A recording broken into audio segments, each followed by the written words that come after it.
ton avis, qui gagne si on fait un match entre les légendes de l'équipe de France et les légendes du Clermont Foot?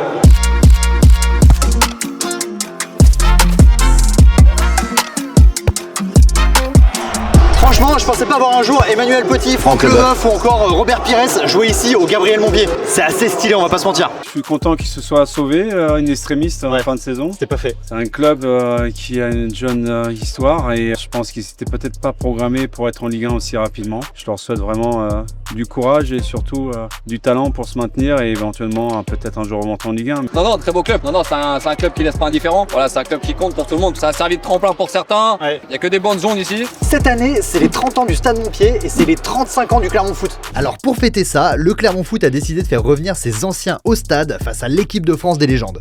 Alors ce qu'il faut bien se dire, c'est qu'en 1998, il y a plusieurs joueurs du terrain qui avaient déjà gagné une Coupe du Monde. Moi en 1998, j'avais 4 ans. Je sais même pas si je marchais en vrai à 4 ans. Mais tout ça, c'est aussi pour la bonne cause, puisque c'est l'occasion de rendre hommage à Clément Pinault, un ancien joueur du Clermont Foot qui est décédé en 2009 d'un arrêt cardiaque. Et donc, avant le match des légendes, il y a un autre match caritatif qui oppose les amis de Clément Pinault aux Black Stars, une sélection de joueurs africains. Bref, dis-nous en commentaire si t'étais au match, et spoiler, c'est l'équipe de France qui a gagné 2-0. Un peu déçu, ouais. Et je dis clap de fin.